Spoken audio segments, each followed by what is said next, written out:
ඔබට ජයග්‍රාහී දවසක් වේවා. අද අප්‍රේල් මාස 27 වන ඉරිදා.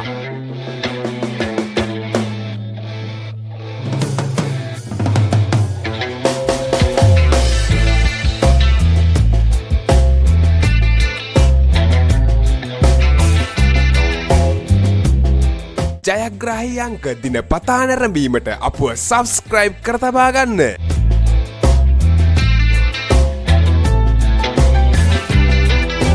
නිවැරදි ජයාංක, නිවැරදි ඉංග්‍රීසි අක්ෂරය, නිවැරදි සෙකන්ඩ් චාන්ස් ජයාංක ඔබට පහතින් දිස්සේ.